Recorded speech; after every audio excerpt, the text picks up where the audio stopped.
नमस्कार दोस्तों, मैं कमल आप सभी का स्वागत करता हूं आपके अपने YouTube चैनल वन एफर्ट में।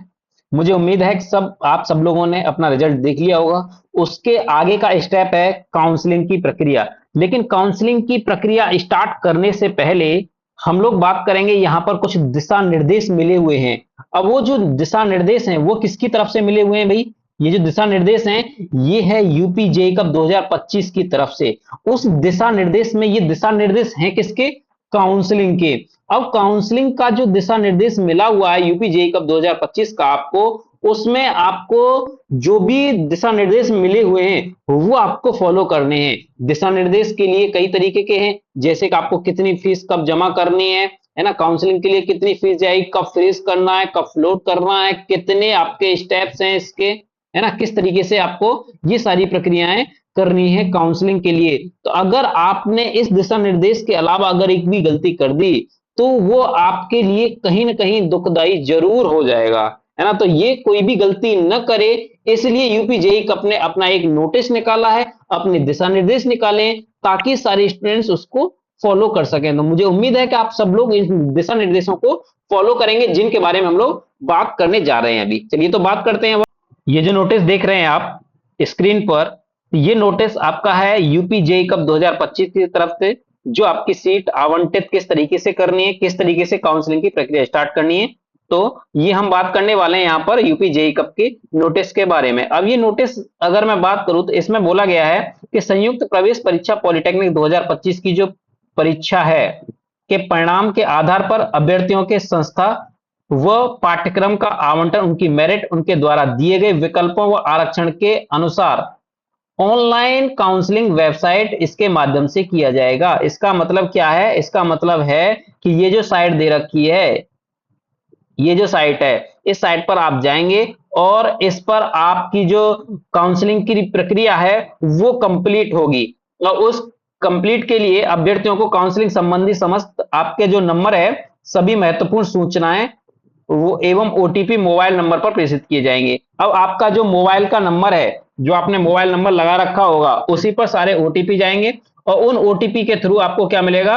आवंटन, पासवर्ड, परीक्षा परिणाम इत्यादि सूचनाएं एवं अभिलेख संदेश संदेश ऐप पर भी उपलब्ध होंगे। तो यानी कि एक एप्लीकेशन बनाया है यूपी जेई कप की तरफ से है, ये संदेश ऐप है, इस पर सारी चीजें अवेलेबल होंगी। यहां से भी आप सारी चीजें देख सकते हैं।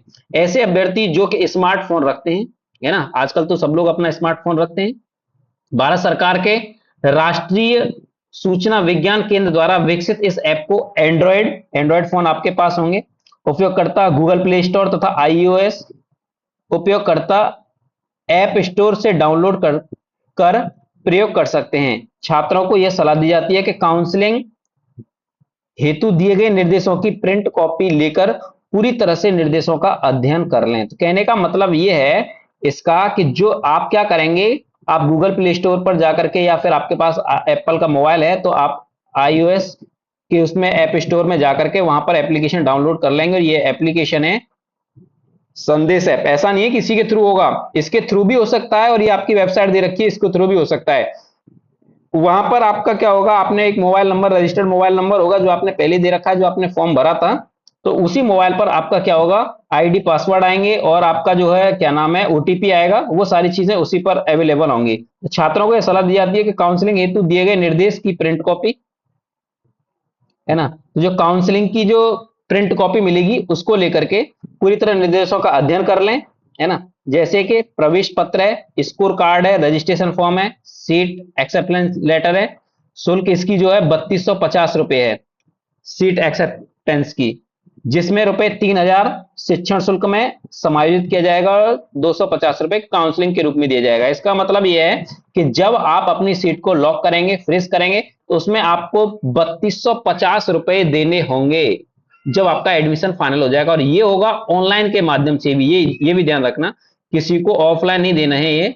ये आपका क्या होगा, ऑनलाइन के माध्यम से भी होगी। लेकिन ये जो 3000 रुपए और इसको 3250 को दो पार्ट में डिवाइड कर रखा है, 3000 और 250 में, तो 3000 रुपए ये आपके एडमिशन में एडजस्ट हो जाएंगे जब आप एडमिशन लेंगे, है ना। और 250 रुपए आपकी काउंसलिंग की फीस है जो कि रिफंडेबल नहीं होगी।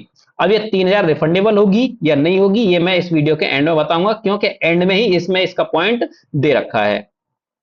डॉक्यूमेंट वेरिफिकेशन लेटर एवं एडमिशन लेटर की एक प्रति अपने पास अलग से सदैव सुरक्षित रखें, है ना। एडमिशन लेटर जो मिलेगा उसको लेकर के, और जो डॉक्यूमेंट वेरिफिकेशन मिलेगा, अब डॉक्यूमेंट वेरिफिकेशन कहां से होगा, एडमिशन लेटर कहां से होगा, तो ये सारे पॉइंट्स दे रखे हैं, है ना। काउंसलिंग के लिए अभ्यर्थियों के हेतु जो सामान्य निर्देश हैं, इस निर्देश में सारी चीजें दे रखी हैं।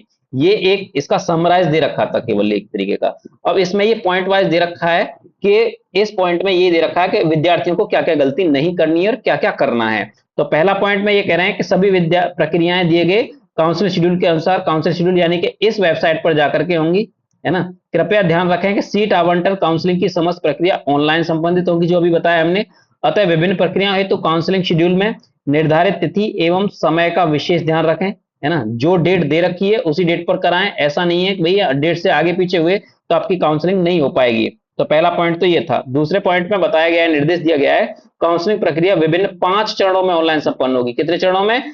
5 चरणों में। और ये 5 चरण भी 2 पार्ट में डिवाइड होंगे। तो पहले पार्ट में फर्स्ट पहला चरण, दूसरा चरण, तीसरा चरण होगा, और दूसरे पार्ट में होगा आपका चौथा और पांचवा चरण। ये किस तरीके से होगा, क्या करना है, ये भी बात करने वाले हैं इसी में हम। तो काउंसलिंग का कोई भी चरण ऑफलाइन नहीं होगा। ये तो भैया सख्त निर्देश है कि ऑफलाइन के चक्कर में मत पड़ना। अगर किसी ने किसी को बहका रखा है कि ऑफलाइन भी होता है, वो जमाने गए अब, ठीक है ना। अब हमारा जो देश है वो डिजिटलाइज हो चुका है, तो इसी वजह से हमें सारे काम जो है डिजिटल के हिसाब से ही करने हैं। काउंसलिंग चरणों की संख्या नियामक संस्था एआईसीटी, पीसीआईटी, एसओ आदि द्वारा निर्धारित अंतिम तिथि के अनुसार घटाई या बढ़ाई जा सकती है। यानी कि जो डेट दे रखी है आपकी, है ना, वो डेट के बारे में बताएंगे भी, इसमें सारी डेटें दे रखी हैं कि कब कब आपकी प्रक्रिया होगी। तो उस डेट के अनुसार ही आपको सारी प्रक्रिया करनी है, उसको कोई भी चेंज नहीं कर सकता है। केवल कौन करेगा? एआईसीटी, पीसीआई और आपका जो है सीईओ, है ना, all India council technical education for, है ना, टेक्निकल एजुकेशन। तो ये कर सकता है, पीसीआई कर सकता है और एसईओ कर सकता है। तो तीसरा पॉइंट रह गया, अभ्यर्थी यह सुनिश्चित कर लें काउंसलिंग के समय उनके पास न्यूनतम शैक्षिक अर्हता प्रमाण पत्र, वैध आरक्षण प्रमाण पत्र, यानी कि आपके पास जो है वैलिड डॉक्यूमेंट होने चाहिए। इस डॉक्यूमेंट के ऊपर डॉक्यूमेंट क्या क्या होने चाहिए आपके पास, ये मैंने वीडियो भी 2 दिन पहले बनाया था। अगर वीडियो नहीं देखा है आपने तो मैंने बिल्कुल चेकलिस्ट बना रखी है। उसके हिसाब से अगर आप अपनी चेकलिस्ट बनाएंगे, डॉक्यूमेंट तैयार करेंगे, तो आपको कहीं भी किसी भी डॉक्यूमेंट में दिक्कत नहीं आएगी। लेकिन अगर आपने कोई भी डॉक्यूमेंट मिस कर दिया या फिर टाइम पर नहीं दे पाए तो आपका एडमिशन जो है कैंसिल हो जाएगा। तो ये चीजें जरूर ध्यान रखनी है ना। तो इसमें एवं आरक्षण, उपवर्ग प्रमाण पत्र, ये सारे डॉक्यूमेंट है। दिव्यांग, सैनिक आश्रित, स्वतंत्रता संग्राम सेनानी जो लागू हो, है ना, जो भी एप्लीकेबल हो, नवीनतम मूल रूप में उपलब्ध हो।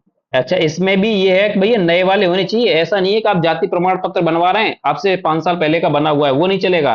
तो डॉक्यूमेंट वेरिफिकेशन में मूल प्रमाण पत्रों की आवश्यकता होगी। जब आपका डॉक्यूमेंट वेरिफिकेशन होगा, वो एक डिस्ट्रिक्ट में होगा, वो भी बता दिया जाएगा इसमें अभी। तो वहां पर जब आप डॉक्यूमेंट लेकर के जाएंगे, वेरिफिकेशन कराएंगे, तो इन सारे डॉक्यूमेंट्स की जरूरत होगी। उस डॉक्यूमेंट के लिए मैं फिर बता रहा हूं, मैंने वीडियो बनाया है, उस वीडियो के अकॉर्डिंग आप अपने डॉक्यूमेंट तैयार कर लीजिए। आपको कहीं भी कोई भी दिक्कत नहीं आएगी, फिर आपको कहीं किसी से बात करने की जरूरत नहीं होगी। तो काउंसलिंग में क्या करना है, चौथे नंबर पर ये कह रहे हैं कि काउंसलिंग में सीट एक्सेप्टेंस शुल्क, वही बता रहे हैं कि जब आपके सीट एक्सेप्ट कर लेंगे तो उसमें 3250 रुपए देने पड़ेंगे, जो 3000 रुपए और 250 रुपए होंगे। और ये सारी प्रक्रिया ऑनलाइन ही होगी, यही बात बता रहे हैं इसमें। तो पांचवा पॉइंट है इसमें, रजिस्ट्रेशन के समय अभ्यर्थी द्वारा किसी भी जनपद के एक सहायता केंद्र को डॉक्यूमेंट वेरिफिकेशन के लिए चुना जाएगा। तो इसमें क्या है कि आपका जब डॉक्यूमेंट वेरिफिकेशन होगा, है ना, तो डॉक्यूमेंट वेरिफिकेशन के लिए किसी एक जो है सेंटर बनाया जाएगा किसी भी डिस्ट्रिक्ट में, किसी भी जनपद में। तो वहां पर जाकर के आपको अपने डॉक्यूमेंट वेरीफाई कराने होंगे, है ना। तो वहां पर वो लोग डॉक्यूमेंट वेरीफाई करेंगे, तब आपको जो है एडमिशन एक्सेप्टेंस लेटर मिल जाएगा। अतिरिक्त जो है, इसके अतिरिक्त जो है, अगर हम छठे पॉइंट पर बात करें, तो छठे पॉइंट पर होगा रजिस्ट्रेशन विकल्प चयन एवं सीट आवंटन के पश्चात सीट एक्सेप्टेंस, यही 3250 रुपए और 3000 रुपए, यही बात ये बार बार कह रहे हैं। लेकिन इसमें ये कह रहे हैं कि ये जो फीस है आपकी, ये net banking, debit card, credit card, UPI के माध्यम से जमा करानी होगी। काउंसलिंग फीस किसी भी दशा में वापस नहीं होगी। यानी कि ये 250 रुपए की बात कर रहे हैं, ये 250 रुपए किसी भी दशा में आपके वापस नहीं होंगे। इसका मतलब है कि 3000 रुपए वापस हो सकते हैं। इसमें एक प्रक्रिया दी हुई है, कैसे होगा, क्या होगा, है ना। लेकिन हमें वापस करना ही क्यों, है ना, जब हमें एडमिशन लेना है तो हमें वापस करना ही क्यों। लेकिन अगर कोई भी सिचुएशन बनती है तो ये उसके लिए ये भी प्रावधान इन्होंने दे रखा है। अभ्यर्थी चॉइस फिलिंग संस्था एवं पाठ्यक्रम विकल्पों का चयन का कार्य लॉगिन आईडी या पासवर्ड की सहायता से ही करेंगे, है ना। लॉगिन आईडी या पासवर्ड होगा, उसके हिसाब से आप करेंगे। प्रत्येक अभ्यर्थी को उसके ग्रुप या ग्रुपों, यानी कि एक ग्रुप में भर रखा है या अनेक ग्रुपों में भर रखा है, उसके हिसाब से। तथा आरक्षण वर्ग के अनुसार संस्था एवं पाठ्यक्रम के विकल्प देखें जिसमें वह अपने वरीयता के आधार पर विकल्पों का चयन कर सके। प्रवेश परीक्षा में एक से अधिक ग्रुप में सम्मिलित होने वाले, ऐसा भी हो सकता है कोई भी स्टूडेंट एक ग्रुप भरे, है ना, या एक से अधिक ग्रुप भी किसी ने भर रखे होंगे, तो ये उनके लिए है। तो एक के वालों के लिए भी और एक से अधिक वालों के, तो यानी कि ये सबके लिए है, ये कॉमन है ये वाला पॉइंट भी। प्रवेश परीक्षा में एक से अधिक ग्रुप में सम्मिलित होने वाले सभी अभ्यर्थी संबंधित ग्रुप के विकल्प अपनी वरीयता अनुसार, है ना, यानी कि जो आपको चाहिए, चयन का क्रम ऊपर से नीचे की ओर वरीयता के आधार पर दिया जाएगा। वरीयता यानी कि आपके मार्क्स के हिसाब से दिया जाएगा। अभ्यर्थी चुने गए विकल्पों को अपने वरीयता के अनुसार परिवर्तित कर सकेंगे, है ना। अपनी वरीयता के अनुसार आप चेंज भी कर सकते हैं। अगर आपके मार्क्स अच्छे हैं तो आप चेंज कर सकते हैं। विकल्प भरने का कार्य पूर्ण होने के उपरांत अभ्यर्थी द्वारा विकल्पों की सूची को अपने पासवर्ड द्वारा लॉक किया जाएगा। आप जो है अपने पासवर्ड द्वारा उसको लॉक कर सकते हैं कि आपको कौन सा चाहिए। विकल्प लॉक करने के उपरांत उस चरण में कोई भी विकल्प बदले नहीं जा सकते, ध्यान रखना। अगर आपने कोई भी चरण को फिक्स कर दिया, पहले चरण या दूसरे चरण या तीसरे चरण, जिस भी चरण में कर रहे हैं, अगर फिक्स कर दिया तब उसमें कोई बदलाव नहीं होगा। तो कब बदलाव होगा वो भी प्रक्रिया दे रखी है इसमें। काउंसलिंग के प्रत्येक चरण में असीमित विकल्प भरने की सुविधा होगी। भरे गए विकल्पों को अभ्यर्थी अपनी सुविधानुसार परिवर्तित कर सकता है। भरे गए विकल्पों के आधार पर ही सीट आवंटन किया जाएगा, है ना। जो आपने विकल्प भरा है उसी के हिसाब से आपको सीट मिलेगी। ऐसा नहीं है आपने भरा कुछ और है, आप सोच रहे हैं मुझे तो ये भी मिल जाएगा, ऐसा नहीं होगा। जो भरेंगे वही मिलेगा। तो सीट आवंटन की प्रक्रिया भी दे रखी है, किस तरीके से होगा। प्रत्येक चरण में निर्धारित तिथि को सीट आवंटन होगा। बिल्कुल सही बात है, कोई भी एक डेट फिक्स करी जाएगी, उसमें जो है आपकी सीट फिक्स होगी, है ना, उसी में सीट मिलेगी। ऐसा नहीं है कि कभी भी कोई भी सीट मिल जाएगी, कोई एक डेट दी जाएगी, वो भी डेट दे रखी होगी इसमें। अभ्यर्थियों का आवंटन मेरिट संस्था व पाठ्यक्रमों के विकल्पों आरक्षण सीटों की उपलब्धता के आधार पर किया जाएगा। किसी भी अभ्यर्थी को उसके द्वारा चयनित विकल्पों के आधार पर केवल एक सीट आवंटित की जाएगी। ऐसा नहीं है कि आपको 4 सीट मिल जाए, ऐसा कुछ नहीं, केवल एक ही सीट मिलेगी आपको। भले ही अभ्यर्थी ने विभिन्न ग्रुपों के सीटों का विकल्प चयन किया, क्या क्यों, चाहे आपने सारे ग्रुपों को क्यों नहीं भर रखा है, उससे कोई फर्क नहीं पड़ता। लेकिन जब मिलने की बारी आएगी, हाँ आप भर सकते हैं, आप ट्राई कर सकते हैं, लेकिन मिलेगी आपको एक ही सीट। आवंटन के पश्चात अभ्यर्थी की लॉगिन आईडी पर उसका आवंटन पत्र उपलब्ध होगा। अब 9वां पॉइंट आता है, ये बहुत इंपॉर्टेंट पॉइंट है। फ्रीज और फ्लोट का मतलब है। फ्रीज और फ्लोट का मतलब समझते हैं पहले क्या होता है। फ्रीज का मतलब है कि आपने जिस चरण में आप फिक्स करना चाहेंगे अपनी सीट को, मान लीजिए आपने पहले पर डाला ऑप्शन पर, आपके मार्क्स अच्छे हैं और आपने डाला लखनऊ का पॉलिटेक्निक, उस लखनऊ पॉलिटेक्निक में आपने डाला, आपने कर दिया, वहां पर फ्रीज और फ्लोट के 2 ऑप्शन आते हैं। अगर आपने फ्रीज कर दिया तब आपको वही मिल जाएगा, उसके बाद आपको कोई चांस नहीं होगा। लेकिन अगर आपने वो डाला है उसके बाद फ्लोट पर छोड़ दिया, तब आप अगली काउंसलिंग में जा सकते हैं। ये फ्लोट का मतलब होता है। तो यहां पर प्रथम एवं द्वितीय चरण में सीट आवंटन प्राप्त होने पर अभ्यर्थी को अपने लॉगिन से फ्रीज अथवा फ्लोट का विकल्प चुनना होगा। इसके लिए आपको वही 3250 और 3000 रुपए देने होंगे। सॉरी, 3000 रुपए और 250 रुपए देने होंगे। तो यही प्रक्रिया मैंने बताई अभी फ्रीज और फ्लोट की। उसके बाद हमारा नेक्स्ट पॉइंट है 10वां पॉइंट, ये भी इंपॉर्टेंट है। प्रथम एवं द्वितीय चरण के सीट आवंटन के पश्चात अभ्यर्थी को अपने लॉगिन में फ्रीज अथवा फ्लोट का विकल्प चुनना अनिवार्य है। इसको इसमें क्या करना है, विद्यार्थी को प्रथम और द्वितीय चरण के सीट आवंटन के पश्चात, पहले और दूसरे के पश्चात आपको करना ही होगा। तो फ्लोट या फ्रीज का विकल्प चयन न करने वाले अथवा विकल्प चयन के पश्चात सीट एक्सेप्टेंस 3250 रुपए न जमा करने वाले अथवा फ्रीज विकल्प का चयन करने के उपरांत अभिलेख सत्यापन न करने वाले अभ्यर्थी काउंसलिंग के तृतीय चरण के लिए प्रक्रिया से बाहर हो जाएंगे। अगर आपने नहीं किया है पहले और दूसरे चरण में, है ना, 3250 रुपए नहीं जमा किए, तब आप तीसरे में बाहर हो जाएंगे। तृतीय चरण में सीट आवंटन के पश्चात सभी विद्यार्थी फ्रीज माने जाएंगे, है ना। फिर क्या माना जाएगा, फ्रीज माना जाएगा उसमें, अगर आपने पहले और दूसरे में नहीं किया है तो। अब उसके बाद चौथे चरण की बात आती है। चतुर्थ चरण में सीट आवंटन पाने वाले अभ्यर्थियों के लिए फ्रीज अथवा फ्लोट का विकल्प उपलब्ध रहेगा तथा अन्य प्रक्रियाएं बिंदु संख्या 11 के अनुसार ही की जाएंगी। यह प्रक्रिया पूर्ण न करने पर अभ्यर्थी पंचम चरण काउंसलिंग में प्रवेश प्रक्रिया से बाहर हो जाएगा। तो चौथे प्रकरण में करना है, चौथे में नहीं किया तो फिर पांचवें में वो बाहर हो जाएगा। तो पंचम चरण में ये होगा कि पैसे उतने ही देने 3,000 और 250। इसमें क्या होगा, जिन बच्चों को कुछ नहीं मिला है तो वो अपने सारे जो है जहां भी डालना चाहते हैं, जहां का मतलब आप चाहते हैं कॉलेज को, उस कॉलेज में डाल सकते हैं। ये सारे विद्यार्थियों के लिए है पांचवा पॉइंट, पंचम चरण। उसके बाद हो जाता है आपकी सीट फिक्स हो जाती है, फिर आपको अलॉटमेंट हो जाता है कॉलेज का, सीट का भी। उसके बाद आती है बात डॉक्यूमेंट वेरिफिकेशन की। तो डॉक्यूमेंट वेरिफिकेशन के लिए वही डॉक्यूमेंट की मैंने लिस्ट बताई है, उस लिस्ट के अकॉर्डिंग आप डॉक्यूमेंट तैयार करेंगे, उसको लेकर के जाएंगे, कोई एक सेंटर बनाया जाएगा, उस सेंटर पर जाएंगे और ये सारी प्रक्रिया को आप जो है वहां पर कराएंगे। इसके बाद बात यह आती है कि यदि कमी, कुछ डॉक्यूमेंट वेरिफिकेशन के समय यदि अभ्यर्थी के प्रमाण पत्रों में कमी पाई जाती है तो निम्न प्रकार के नियमों का अनुसार सहायता केंद्र प्रभारी काउंसलर द्वारा निर्णय लिए जाएंगे। अगर मान लो आपके किसी भी डॉक्यूमेंट में कमी पा गई है, तब क्या होगा और किस टाइप की कमी होगी ये भी देख लेते हैं। तो वो कुछ भी एक्शन ले सकते हैं जो उन्होंने मांगे हैं उसके अकॉर्डिंग, अगर आप नहीं दे पाए तो।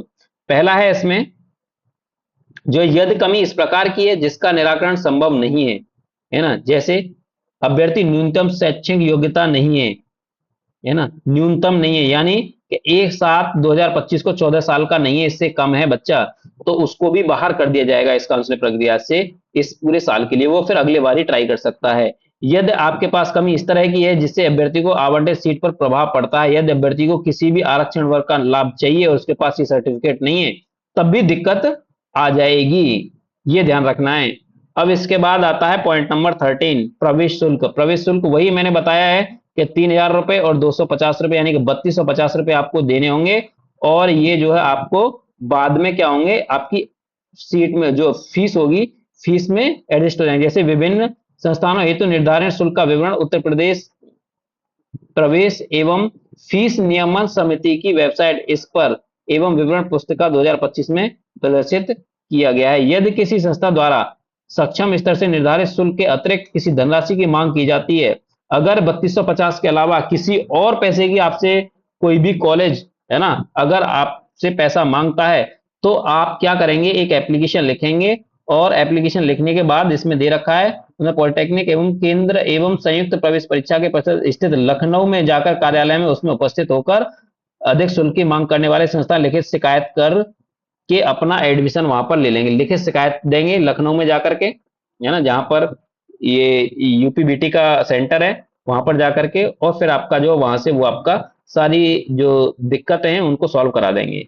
Provisional admit letter, admission letter, शुल्क जमा करने के पश्चात अपना प्रोविजन एडमिशन लेटर डाउनलोड कर अपने पास सुरक्षित रखेंगे, ये ध्यान रखना।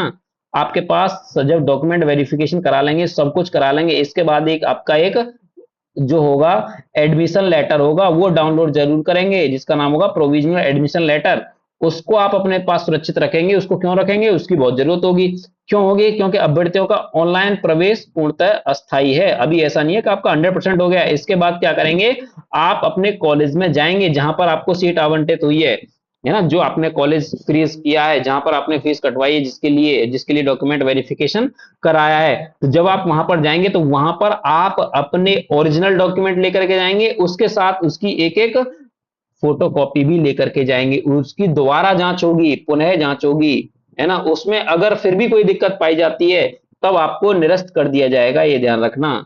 अगर आपके डॉक्यूमेंट सही है, वहां वेरिफिकेशन कराया है, उसी के अकॉर्डिंग है, तब आपको एडमिशन मिल जाएगा वहां पर। अगला पॉइंट है आपका 15वां, withdraw from counselling process. Withdrawal का क्या है, यदि कोई अभ्यर्थी 25-26 में प्रवेश लेने का इच्छुक नहीं है, अगर मान लो कोई भी दिक्कत है उसको, अगर नहीं ले रखा है, तो उसके 3,000 रुपए हैं ये वापस हो जाएंगे, ठीक है। उसके बाद अभ्यर्थी हेतु विशेष निर्देश, अगर सीट आवंटन के पश्चात यदि अभ्यर्थी सीट एक्सेप्टेंस लेटर, शुल्क रुपए 3250, इसमें 3,000 शिक्षण शुल्क है, यही बता रहे हैं, शिक्षण शुल्क है, आपकी फीस में एडजस्ट होगा, समायोजित किया जाएगा। 250 काउंसलिंग के लिए होंगे जो कि आपके वापस नहीं किए जाएंगे। अब इसमें प्रथम चरण से लेकर के तृतीय चरण, चतुर्थ चरण और पंचम चरण के बारे में बताया गया है। प्रथम चरण से तृतीय चरण तक की काउंसलिंग के लिए केवल उत्तर पुस्तिका के अहतर रखने वाले, यानी कि जो आपके मार्क्स आए हैं उसके बेस पर संयुक्त प्रवेश परीक्षा 2025 में उत्तीर्ण अभ्यर्थी ही पात्र होंगे, जिन्होंने ऐसा नहीं सबका एडमिशन हो जाएगा, इसमें केवल उन्हीं बच्चों का एडमिशन होगा जिन्होंने यूपी जेई कप 2025 का एग्जाम दिया है। अभ्यर्थी विगत वर्ष की कट ऑफ है ना, जितनी कट ऑफ जाएगी उसके अकॉर्डिंग इसकी एडमिशन की साइट पर जाकर के वहां पर देखेंगे। प्रवेश परीक्षा में प्राप्त रैंक के अनुसार ही सीट आवंटन की संभावना की दृष्टिगत रखते हुए संस्था एवं पाठ्यक्रम का चयन करना है। अब चौथे चरण और पांचवें चरण में क्या होना है भैया, चतुर्थ एवं पंचम चरण की काउंसलिंग में केवल संयुक्त प्रवेश परीक्षा 2025 में उत्तीर्ण तृतीय चरण तक जिनका प्रवेश न हुआ हो, ये ध्यान रखना, जिनका तीसरे चरण तक प्रवेश नहीं हुआ है, अगर मान लो जिनको सीट मिल रही है पहले और दूसरे में और तीसरे में, तो वहां पर वो करा लेंगे। अगर वहां पर नहीं मिल रही है उनको, तो फिर उस केस में क्या करना है, तथा उत्तर प्रदेश राज्य के बाहर अदर स्टेट के सभी अभ्यर्थी जो प्रवेश परीक्षा में सम्मिलित थे, ये कंडीशन जरूर है, पात्र होंगे, है ना। इन दोनों चरणों में अभ्यर्थी असीमित विकल्प भर सकते हैं। कितने विकल्प भर सकते हैं, फिर आपको कोई ना कोई दे ही दिया जाएगा बाद में। अभ्यर्थी को सीट आवंटन के पश्चात से निर्धारित शुल्क जमा कर अभिलेख सत्यापन का कार्य पूर्ण कराना अनिवार्य है। शुल्क के बारे में बताया है, यही शुल्क है 3250 रुपए और 3। ये बार बार इसी बात को जरूर कह रहे हैं कि भैया इसका जरूर ध्यान रखना है, ध्यान रखना है, ठीक है ना। अब नोट में एक बात और कही गई है, संस्थाओं में उपलब्ध छात्रावास एवं संस्था संबंधी विभिन्न विवरणों हेतु कृपया संबंधित संस्था की वेबसाइट का अवलोकन कर संबंधित संस्था में संपूर्ण करें। अभ्यर्थी अपनी समस्याओं के निराकरण हेतु निम्नानुसार संपर्क कर सकते हैं। जब ऐसा नहीं है कि आपको हॉस्टल जो है भाई पहले ही अलॉटमेंट हो जाएगा, ऐसा नहीं है। हॉस्टल आपको के जब मिलेगा, जब आप अपने पॉलिटेक्निक कॉलेज में आप एंट्री कर जाएंगे, प्रवेश कर जाएंगे, उसके बाद आपको वहीं पर हॉस्टल की सुविधा मिलेगी। अगर आपको वहां भी कोई दिक्कत आती है तो आप इस नंबर पर या फिर इस ईमेल पर आप अपना कर सकते हैं। तो मुझे उम्मीद है कि आप इन सबको फॉलो करेंगे, सारे रूल एंड रेगुलेशन को, तब उसके बाद आप अपनी जो है प्रक्रिया को आगे संपन्न कराएंगे। Thank you.